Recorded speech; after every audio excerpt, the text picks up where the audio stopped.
All right, so we're going to do a review of the VW Tiguan here. So this is 50,000 mile review, and I think there's close to 54,000 miles on it. I'm changing oil on it, and that's kind of why I thought, well, now would be a good time to go through it. So up to this point, I'll explain like all of the issues or little nuances we've had. Let's just give you some general feedback on it, and we'll go from there. And I'll let you know how many miles I got on this oil change. I usually like to go about 7,500, even though I think the book says you can go 10,000. We're probably close to 10 on this one, just because I thought we were going to get rid of this thing. But I'll go through and let you know where we're at with this. Okay, so let's talk about the couple of things we've had with this VW. So first of all, I just want to point out this is the correct oil for this Tiguan. It's 0W20. I've only bought factory oil, factory filters from the dealership based off the VIN.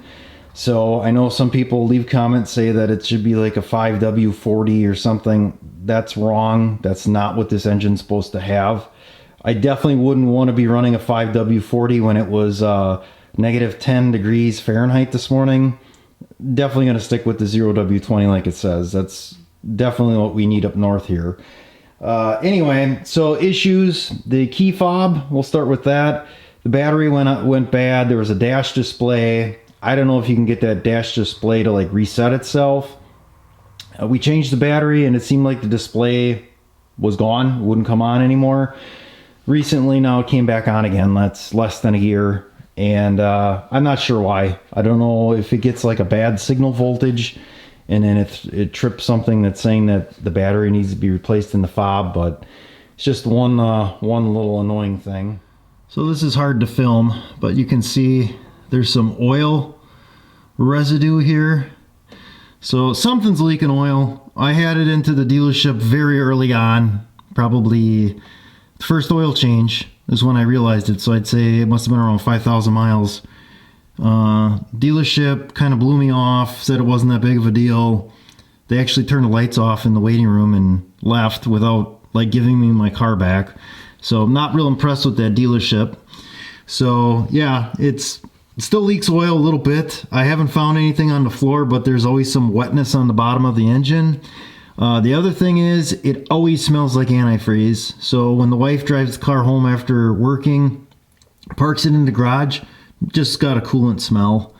So something's probably leaking somewhere. There again, there's nothing leaking on the ground.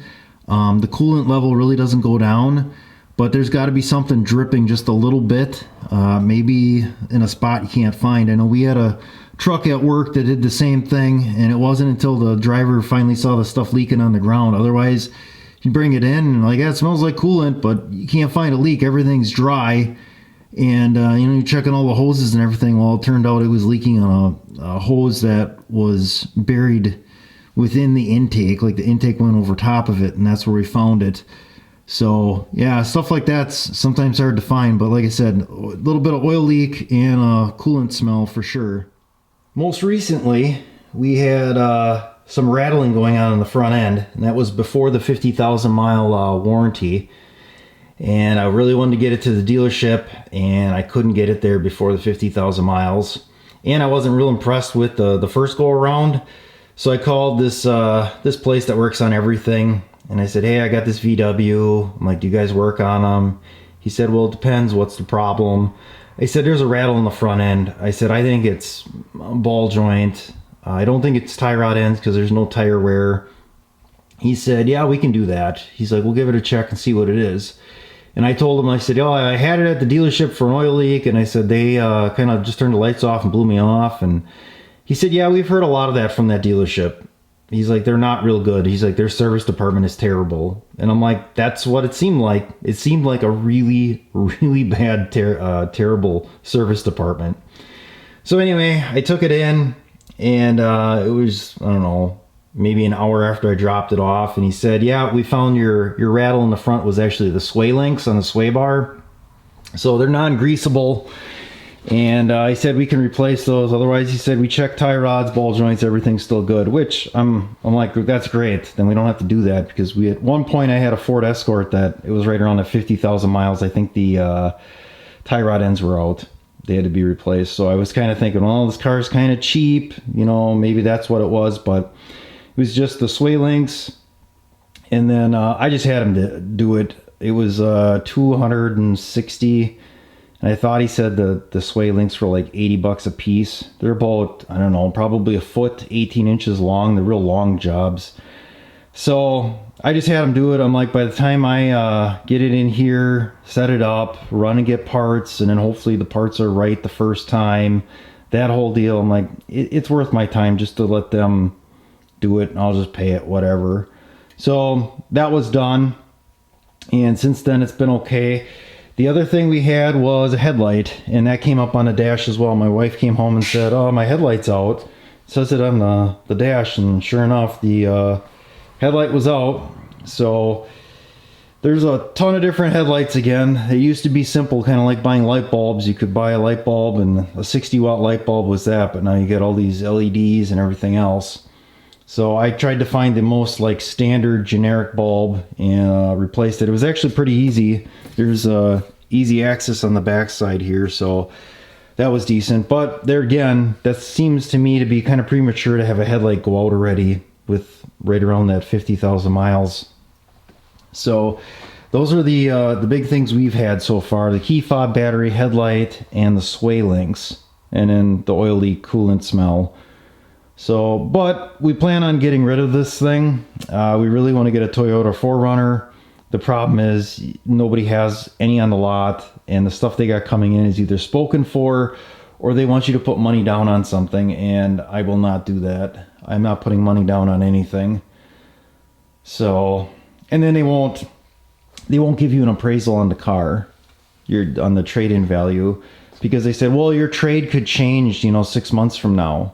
Right. So I come in and you give me $5,000 for this car, and I have basically no say because I put money down on a new car. I'm like, no, it doesn't work that way. So we'll wait until everything with supply chain kind of catches back up. The one thing, it would have been nice if this thing could tow, like tow the boat or whatever. But it's just not set up for that. Otherwise, gas mileage is really good on this thing. The turbo's not too bad with the way the power is. You got a couple different modes you can set, but we're not VW people, just not.